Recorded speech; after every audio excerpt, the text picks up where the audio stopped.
Going to be a busy month between now and Christmas in area sports. Justin Jarrett has the latest.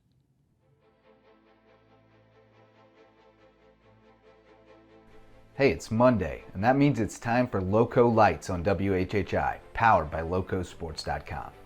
The high school football season drew to a close in the LowCo on Friday night, with the Hampton County Hurricanes seeing their magical inaugural season come to a crashing halt with a 42-21 loss at Oceanside Collegiate Academy. The Canes took a 21-14 lead in the third quarter and seemingly had the momentum before the Landsharks scored 28 unanswered points to take control and advance to a matchup with fellow charter school power Gray Collegiate for the Class 2A title. So it's on to basketball season we go, and the USCB Sand Sharks were back at home in the tank on Saturday, playing host to Paine College out of Augusta. The Sand Shark women got back on track with their first win since opening day, snapping a 3-game skid with a 68-33 win over the Lions. Freshman Janiyah Heyward continued her strong play with 17 points, 5 rebounds, and 4 steals, hitting double digits for the third straight game, while junior college All-American Brielle Bartelt scored 13 as she continues to work her way back from injury, and Savannah product Mahkayla Premo stuffed the stat sheet with 10 points, 7 rebounds, and 6 assists. The USCB men hit the century mark in 3 straight wins to start the season before stumbling at Savannah State last week, and they nearly reached triple digits again Saturday, holding off Paine for a 94-81 win in the sort of track meet we've come to expect from this Sand Sharks team. Freshman Marcus Overstreet continued to dominate inside with 21 points and 14 rebounds for his third double-double in 5 games, while Larry Bullock added 13 points and Aussie sharpshooter Kobe Shuri scored 12. Point guard Dylan Lewis put up another solid line as well with 9 points, 5 boards, and 6 assists.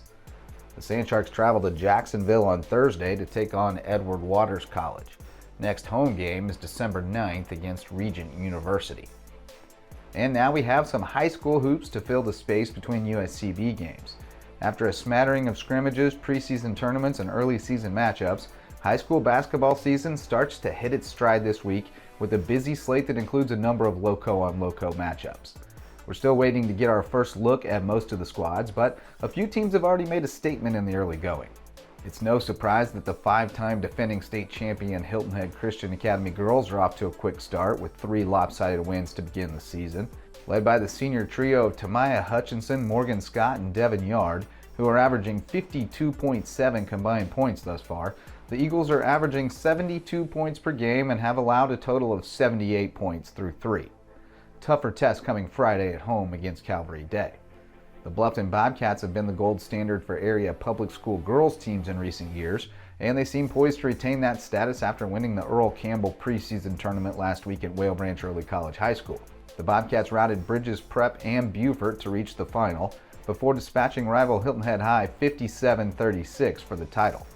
Janiyah Heyward and Amira Brown had monster games against the Seahawks, who were without star Linda Young, so the home-and-home rematch in region play should be interesting. But with bigs Jelena Mosley and Maddie Washington alongside the dynamic duo of Heyward and Brown, the Bobcats will be tough to beat. The more surprising 3-0 start on the girls' side belongs to the Cross Stingrays, who have added Battery Creek transfer Genesis Wilson and HHCA transfer PJ Benson to a group of talented younger players to form a potential Skeeza 1A contender.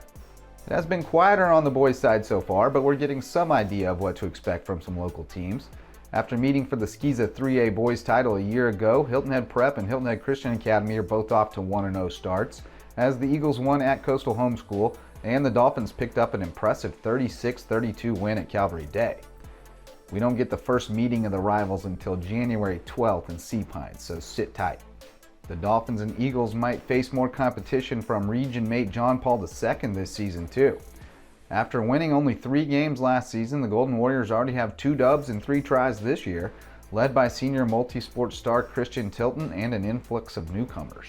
The Earl Campbell preseason tournament provided some enticing LowCo on LowCo matchups, as Class 2A number 5 Hampton County knocked off Class 1A number 3 Whale Branch in a top 5 battle, but the Warriors held off Bridges Prep in a preview of a Region 7 1A showdown we'll get to see twice more. Colleton County's boys also won their first 2 games in convincing fashion, and they have an intriguing test coming Saturday at home against Hampton.